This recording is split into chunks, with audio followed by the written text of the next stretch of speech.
Well, I'm absolutely delighted now to be joined by Chief John Batiste. Chief, welcome.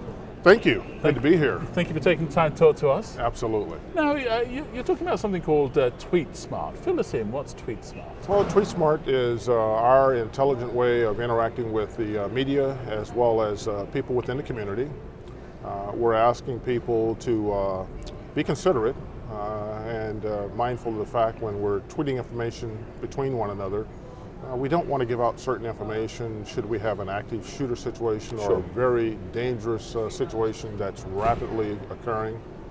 We don't want to give out officers' locations and that sort of information, which could lead to a danger to the officers as well as to the citizens. So what are some of the kind of straightforward do's and don'ts that you would kind of want folks to consider? You know, the primary one is if we have a live situation where we're responding to or we're on scene, and we're trying to assess the situation, we don't want the officer's location given out publicly.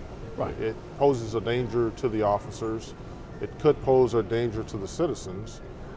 But the officers need to have that element of surprise and containment in terms of information in order to ensure that they're operating as safely as they can for themselves and everyone involved.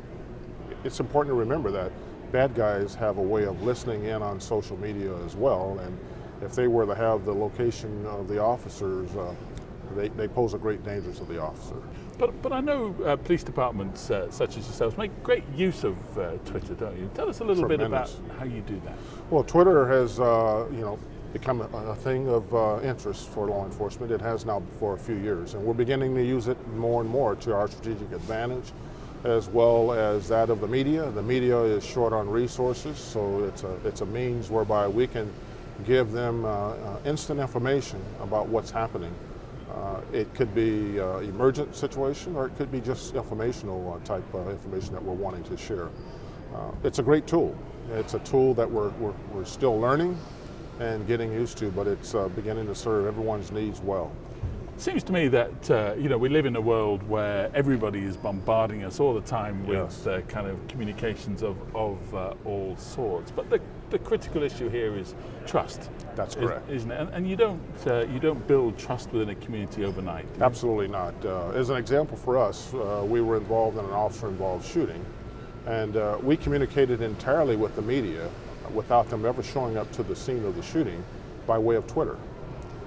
Their needs were met, and it made it very convenient for our officer to be able to get out information very quickly to as many media sources as possible. So it was an advantage to everyone involved. Well, Chief, thank you very much indeed for joining us today. Thank you. Really appreciate it, and best of luck with the initiative. Thank you. Thank you. Thanks, Good to sir. be here. Thank you.